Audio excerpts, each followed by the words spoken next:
Bank account खोलते समय ये 7 गलती बहुत सारे लोग करते हैं। बैंक अकाउंट खोलना आज के समय में जितना आसान लगता है, उतनी ही बड़ी गलती लोग करते हैं और बाद में पछताते हैं। तो आज की इस वीडियो में मैं आपको छोटी-बड़ी कुछ 7 गलतियाँ बताऊँगा।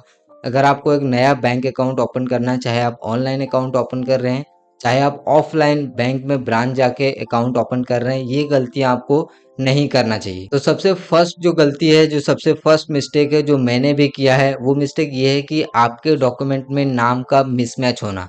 अब देखिए कई बार क्या होता है कि आधार कार्ड, पैन कार्ड के साथ जो नाम है, वो उसमें स्पेलिंग मिस्टेक हो जाता है या फिर कुछ उसमें मिस्टेक हो जाता है और हम डायरेक्टली बैंक जाते हैं और आधार कार्ड के थ्रू बैंक अकाउंट ओपन कर लेते हैं और पैन कार्ड में नाम मिसमैच होता है या फिर अलग होता है, तो बाद में हमें प्रॉब्लम होता है जब हम बड़ा ट्रांजेक्शन्स करते हैं या फिर कुछ और केवाईसी वगैरह कंप्लीट करने जाते हैं तो ईजिली नहीं होते हैं। तो ये गलती मेरे साथ भी हुआ था जिसकी वजह से मुझे काफ़ी सारा प्रॉब्लम हुआ। तो अगर आप एक नया बैंक अकाउंट खोलने जा रहे हैं तो सबसे पहले अपने जो केवाईसी डॉक्यूमेंट है, चाहे आपके आधार कार्ड में नाम हो, चाहे पैन कार्ड में नाम हो, डेट ऑफ बर्थ हो, वो अच्छे से मैच होने चाहिए। अगर मिसमैच है तो पहले उसको आप सुधार करा लीजिए, उसके बाद आपको नया बैंक अकाउंट ओपन कराना चाहिए, नहीं तो बाद में आपको बहुत सारे प्रॉब्लम होंगे। दूसरा जो मिस्टेक है वो है गलत टाइप का अकाउंट चुनना। अब देखिए बहुत सारे अकाउंट का टाइप होता है, जैसे saving account, salary account, current account, zero balance account.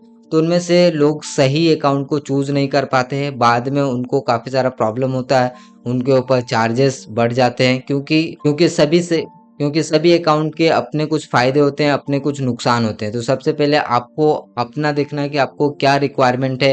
आपको सेविंग अकाउंट ओपन करना है या फिर करंट अकाउंट ओपन करना है या फिर ज़ीरो बैलेंस अकाउंट ओपन करना है। आपको किस टाइप का अकाउंट ओपन करना है। तो अपने आपका जितनी भी ज़रूरत है उसके अनुसार से आप अकाउंट ओपन करा सकते हैं। तीसरा मिस्टेक है हिडन चार्जेस को नज़रअंदाज करना। ये भी काफ़ी ज़्यादा इम्पोर्टेंट है क्योंकि बहुत सारे बैंक में हिडन चार्जेस होते हैं, जैसे कि monthly SMS charges, ATM withdrawal limit और मिनिमम चार्जेस। तो ये सारे जो हिडन चार्जेस होते हैं, तो अकाउंट ओपन करने से पहले इन चार्जेस को भी आपको देखना चाहिए कि उसमें मंथली एसएमएस चार्जेस कितना है, विड्रॉल लिमिट आपको कितना मिल रहा है और जो अकाउंट मेंटेनेंस चार्जेस है वो कितना है।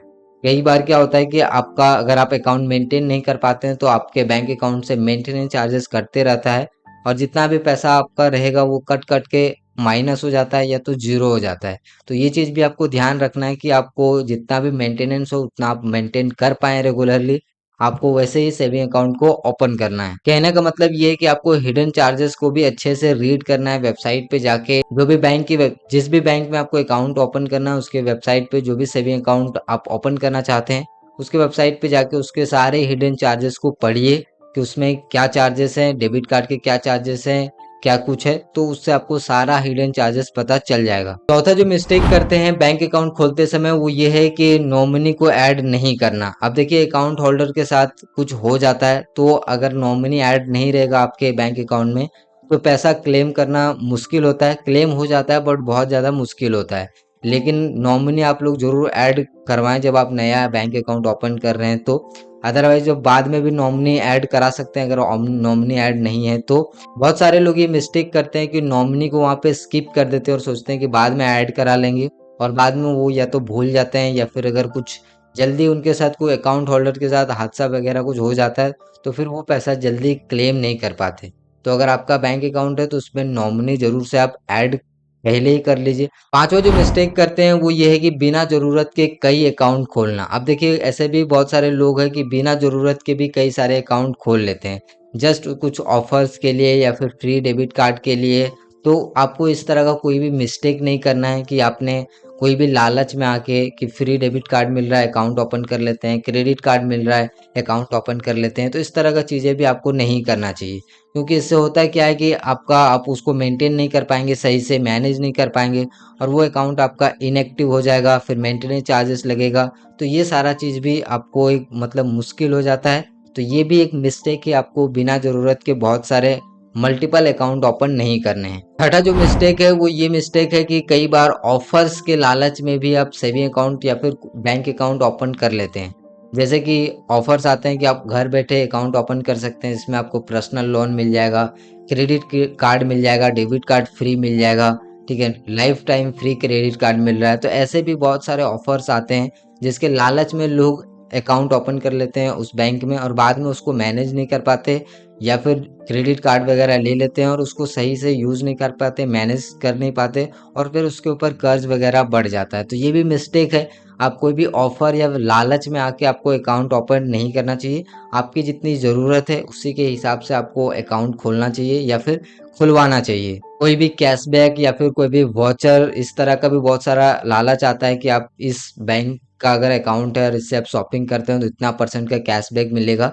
तो ये एक लालच है। अगर आपको ज़रूरत है तो सच में उसमें आप अकाउंट ओपन कर लीजिए, ज़रूरत नहीं है तो उसको आप सिंपल सा इग्नोर करिए, अवॉइड करिए। लास्ट का जो मिस्टेक है और सातवां जो मिस्टेक है वो मिस्टेक ये है कि बहुत सारे लोग इंटरनेट बैंकिंग और यूपीआई को इग्नोर करते हैं। अब देखिए आज के दुनिया में आप इंटरनेट बैंकिंग यूपीआई वगैरह को यूज़ नहीं करेंगे तो आप जो है वंचित रह जाएंगे बहुत सारे सुविधाओं से। तो आपको आज के दौर में mobile banking, internet banking, UPI use तो करना ही पड़ेगा। और बहुत सारे लोगों के पास इंटरनेट बैंकिंग वगैरह नहीं होता है। उनको लगता है इंटरनेट बैंकिंग से क्या ही बेनिफिट मिलता है, जबकि इंटरनेट बैंकिंग से आप अपने अकाउंट की सारी डिटेल्स देख सकते हैं, आप उसमें कस्टमाइज़ कर सकते हैं, मोबाइल नंबर ऐड कर सकते हैं, केवाईसी खुद से आप ऐड कर सकते हैं। कोई भी छोटा-मोटा एरर हो जाता है अब मतलब आपके प्रोफाइल में, तो वो सारी चीज़ें आप ठीक कर सकते हैं इंटरनेट बैंकिंग के थ्रू। बाकी आप इंटरनेट बैंकिंग से सेफली कहीं पे भी फंड ट्रांसफ़र कर सकते हैं और वो सारा कुछ ट्रैकिंग के थ्रू होता है और ईज़िली वो चीज़ें कहीं पे भी एरर नहीं होगा। इंटरनेट बैंकिंग के थ्रू आप सेफली कहीं पे फंड ट्रांसफ़र कर सकते हैं, पैसे ट्रांसफ़र कर सकते हैं। तो इंटरनेट बैंकिंग का बहुत सारा बेनिफिट होता है। तो आप लोग इंटरनेट बैंकिंग को भी ज़रूर से यूज़ करिए। चाहे जिस भी बैंक में आप अकाउंट ओपन करने जा रहे हैं उसका आप इंटरनेट बैंकिंग ज़रूर लीजिए।